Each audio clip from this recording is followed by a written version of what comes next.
Every story has a dark side.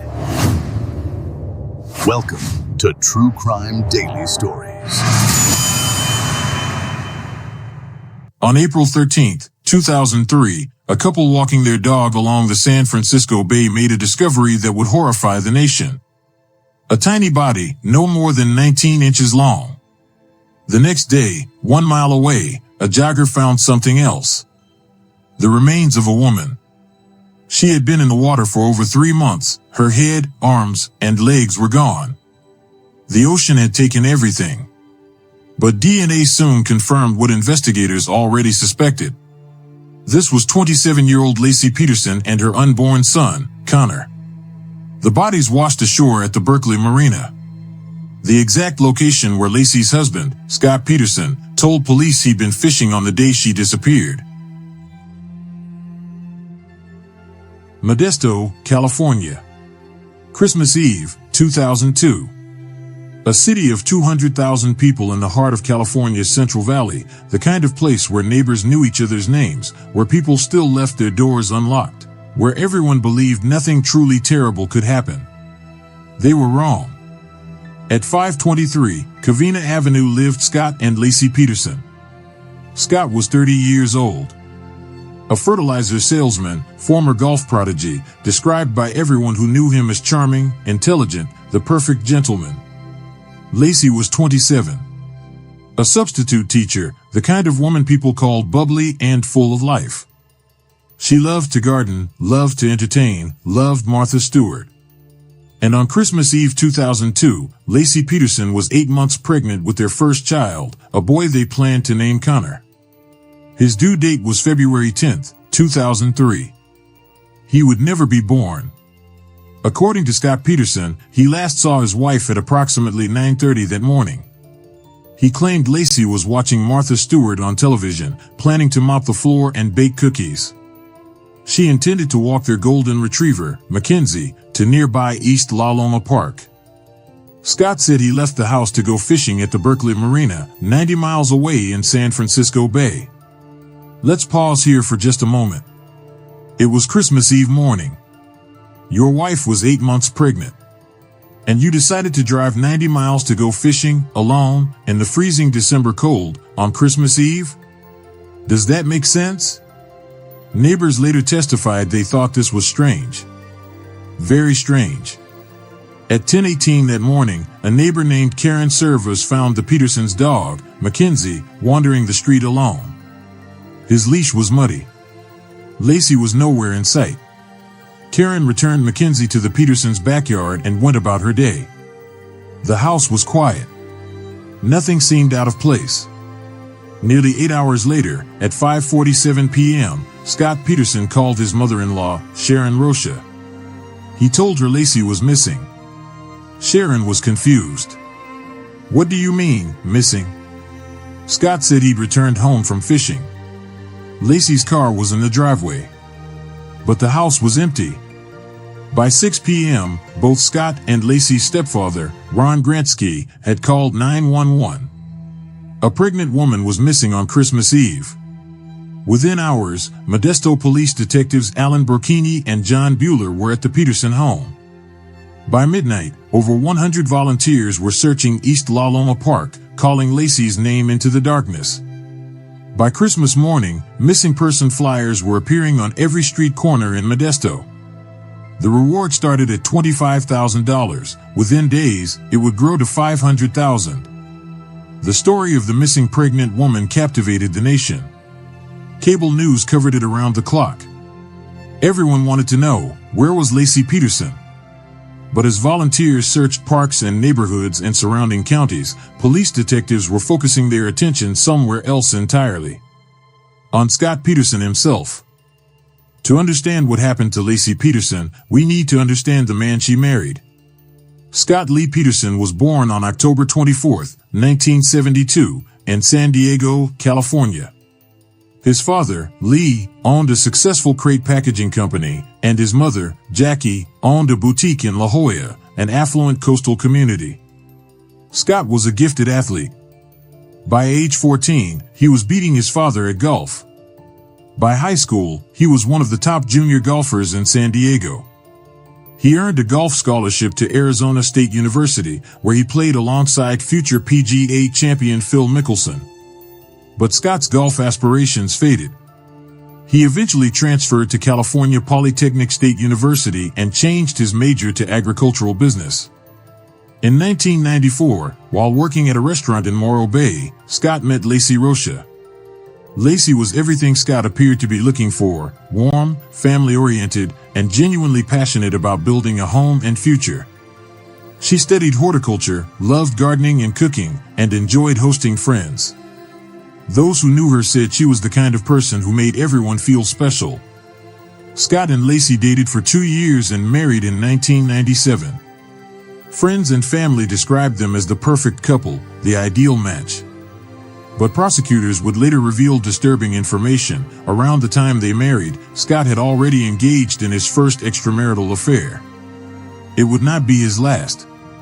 After college, Scott and Laci opened a sports bar called The Shack in San Luis Obispo. By 2000, they were ready for the next stage of their life. They sold the bar in April 2001 and moved to Modesto, Laci's hometown, to start a family. They purchased a 3-bedroom bungalow on Covina Avenue for $177,000. Laci worked part-time as a substitute teacher, and Scott secured a job with Trade Corp USA, earning approximately $5,000 per month. In early 2002, Laci learned she was pregnant and was ecstatic. She prepared the nursery, bought baby clothes, and read parenting books. Their son, Connor, was due on February 10, 2003. But while Laci prepared for motherhood, Scott was preparing for something entirely different. On November 20, 2002, Scott told Laci he was going to a business conference in Fresno. Instead, he met a woman named Amber Frey, a 27-year-old massage therapist and single mother. He told Amber he was single. They began dating. Scott sent flowers, made romantic gestures, and talked about a future with her. Then, on December 9, 2002, 15 days before Laci disappeared, Scott told Amber something that shocked investigators later. He said he had lost his wife, that she had died, and that this would be his first Christmas without her.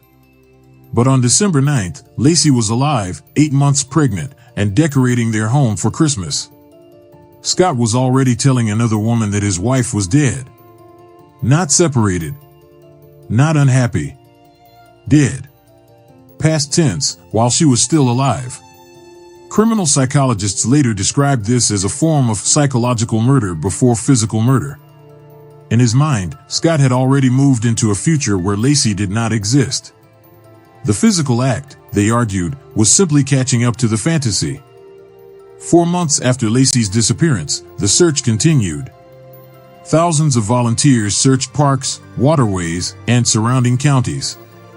Modesto police used canine units, helicopters, and boats to search Dry Creek and the surrounding area. Laci's mother, Sharon Rocha, made emotional pleas on national television, begging anyone with information to come forward. Scott appeared at press conferences, saying he wanted his wife home safe. But behind the scenes, investigators were building a case against him. They discovered the affair with Amber Frey, learned about the December 9th widower comment, and uncovered inconsistencies in Scott's story. Police placed a GPS tracker on his vehicle and monitored his movements. Still, they had no body, no crime scene, and no murder weapon. The case remained circumstantial. Then, on April 13, 2003, everything changed. A couple walking their dog along the shoreline at Point Isabel Regional Shoreline Park in Richmond, California, noticed something in the rocks. When police arrived, they confirmed it was the body of a baby, a male fetus. The next day, April 14th, a jogger in the same area spotted something else, a human torso. The body was severely decomposed. The head and arms were missing, and most of the legs were gone. The internal organs had been lost to the ocean. The medical examiner determined the body had been in the water for 3 to 4 months. The missing limbs showed no signs of cutting. The damage was due to natural decomposition and marine activity. On April 18th, DNA testing confirmed the remains were Laci Peterson and her unborn son, Connor. Then came the revelation that made the discovery so damning. Point Isabel Regional Shoreline is located directly next to the Berkeley Marina, the exact location where Scott Peterson claimed he had been fishing on the day Laci disappeared. What are the odds that a man goes fishing in San Francisco Bay on the day his wife disappears, and 4 months later, her body washes up at that same location? The odds are astronomical. This was not a coincidence. This was a crime scene. With the bodies recovered, the investigation intensified. The FBI and Modesto police conducted forensic searches of the Peterson home and examined Scott's recently purchased fishing boat. In the boat, they found a single hair wrapped around a pair of pliers. Mitochondrial DNA testing matched the hair to Laci's hairbrush. Scott had always claimed Laci had never been in that boat. At Scott's warehouse, detectives found 5 circular impressions in concrete dust on the boat trailer, each the size of a bucket. Nearby was an empty 90-pound bag of concrete, a sledgehammer, and a dustpan with cement residue. Scott told investigators he made 1 anchor for his boat and used the rest of the concrete to repair his driveway. But there were 5 circular marks. Prosecutors theorized Scott made 5 anchors, 1 for the boat, and 4 to attach to Laci's wrists and ankles to weigh her body down in the bay. Despite extensive sonar searches, the anchors were never found. The bay had carried them away. It had nearly kept Scott's secret. Almost.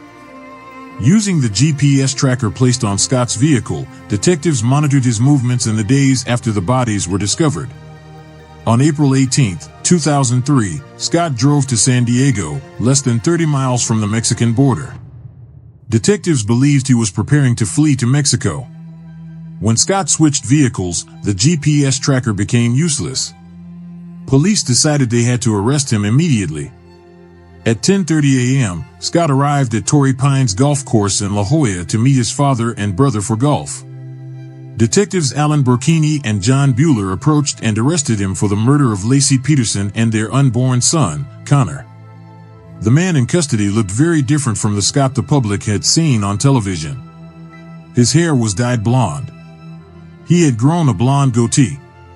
Inside his vehicle, police found nearly $15,000 in cash, for cell phones, 2 driver's licenses, his and his brother's, camping equipment, survival gear, Viagra tablets, and multiple changes of clothes. This was not the behavior of a grieving husband. This was the behavior of a man on the run. On April 21, 2003, Scott Peterson was arraigned in Stanislaus County Superior Court. He was charged with 2 counts of murder with special circumstances, first-degree murder for Laci Peterson and second-degree murder for Connor Peterson. Scott pleaded not guilty. Due to intense media coverage, the trial was moved to San Mateo County to ensure a fair trial. The case took over a year to reach court, and when it did, it captivated the entire nation. Prosecutors had no crime scene, no murder weapon, no eyewitnesses, and no confession. But they had hundreds of pieces of circumstantial evidence that, when put together, formed one undeniable picture. Scott Peterson murdered his wife and unborn child. And the jury was about to hear every detail. The trial of Scott Peterson began on June 1, 2004, in San Mateo County. It lasted 5 months. Over 180 witnesses testified, and the entire nation was watching. Lead prosecutor Rick DeStaso faced an enormous challenge. He had no direct evidence. No one saw Scott kill Laci. No one heard Laci scream. There was no blood evidence, no crime scene, no murder weapon. Even the cause of death couldn't be determined because Laci's body was so badly decomposed. But what DeStaso did have was circumstantial evidence. Lots of it. The prosecution's theory was this: Scott Peterson strangled Laci in their home on the morning of December 24, 2002. He then transported her body to his truck, along with 4 homemade concrete anchors. He drove to the Berkeley Marina, 90 miles away. He loaded her body onto his recently purchased boat. He took the boat out onto San Francisco Bay, and he dumped Laci's weighted body into the water, where it remained for over 3 months before washing ashore. As for motive, the prosecution argued Scott had several. He was having an affair with Amber Frey and wanted to continue it without the burden of a wife and child. He felt trapped by his marriage. He felt pressured by Laci's pregnancy. And he was facing mounting financial difficulties. The couple had accumulated $23,000 in credit card debt. The defense, led by high-profile attorney Mark Garagos, had a different take. Yes, Scott cheated on his wife. That made him a bad husband. But it didn't make him a murderer. The defense argued that without direct evidence, without a clear cause of death, without a crime scene, there was reasonable doubt. Scott Peterson might be guilty of infidelity, but the state hadn't proven he was guilty of murder. For 5 months, witness after witness took the stand. Laci's mother, Sharon Rocha, testified about seeing Scott at the park during the search for Laci. She said he avoided making eye contact with her. When she tried to hug him, he angled away from her. Other family members testified that Scott showed almost no emotion during Laci's disappearance. He didn't attend candlelight vigils. He didn't help with search efforts. He seemed detached. Multiple witnesses testified that Scott had told them he went golfing on December 24th, but Scott told police he went fishing. Why would he lie about where he was? The jury heard testimony about Scott's behavior in the weeks after Laci disappeared. He changed his appearance, grew a goatee, and changed his hairstyle. He bought a new vehicle using his mother's name. He added pornographic channels to his cable subscription days after his wife vanished. He contacted a realtor about selling the house, telling them he didn't want Laci to have to live there if she was found alive. He traded in Laci's Land Rover for a Dodge pickup truck.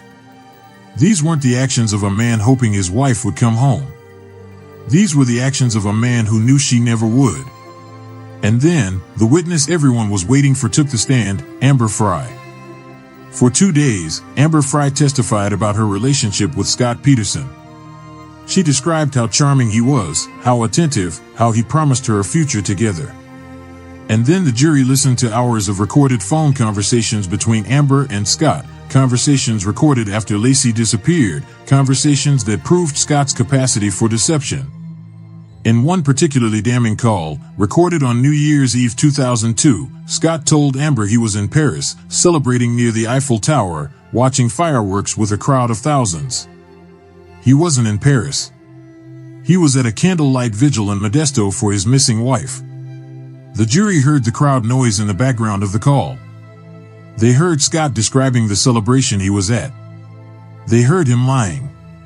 While Laci's mother stood 20 feet away, weeping for her missing daughter, Scott Peterson was on the phone with his mistress, pretending to be in Europe.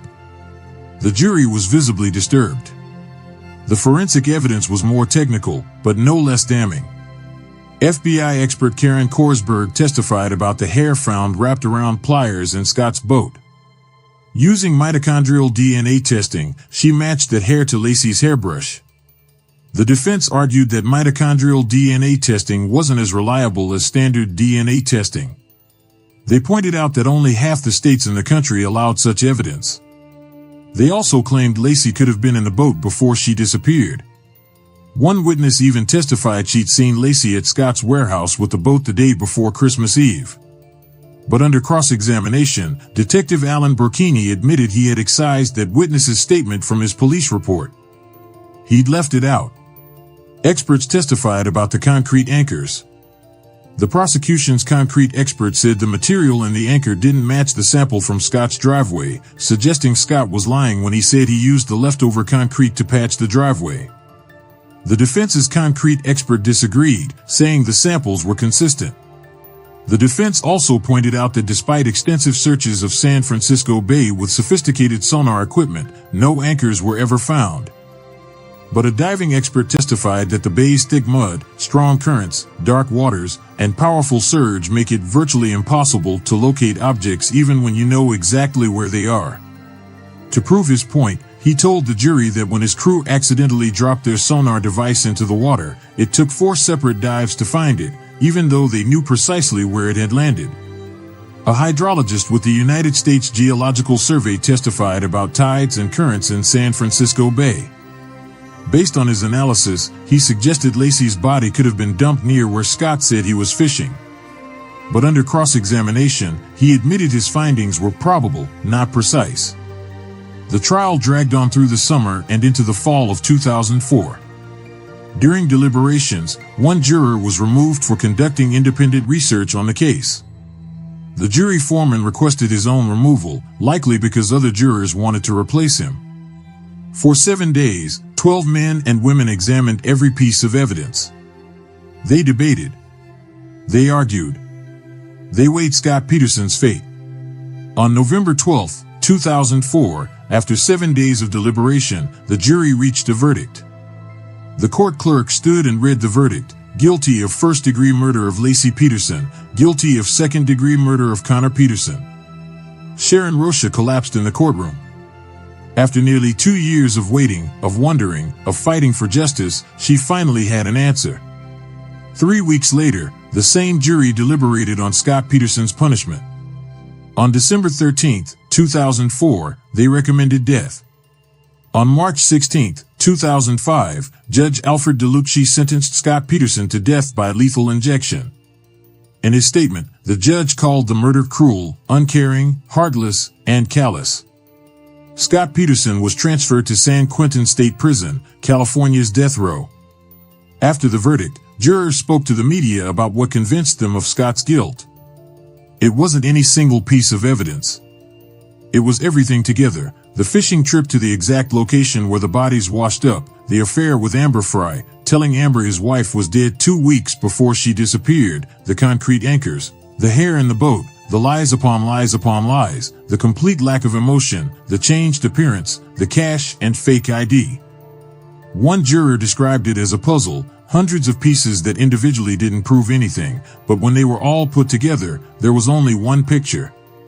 Scott Peterson murdered his wife and unborn child. Scott Peterson spent the next 15 years on California's death row.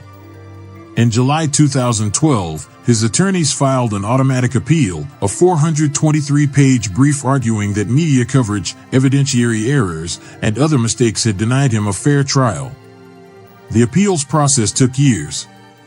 On August 24, 2020, the California Supreme Court issued a ruling. In a 7-0 decision, the court upheld Scott's conviction but overturned his death sentence. The court found that the trial judge had improperly dismissed prospective jurors who opposed capital punishment without adequately determining whether they could set aside their views and follow the law. The conviction stood, but Scott Peterson would not be executed. On December 8, 2021, Scott Peterson was resentenced to life in prison without the possibility of parole. In October 2022, Scott was transferred from San Quentin to Mule Creek State Prison in Ione, California. That's where he remains today. But the story isn't over. In January 2024, the Los Angeles Innocence Project took on Scott Peterson's case.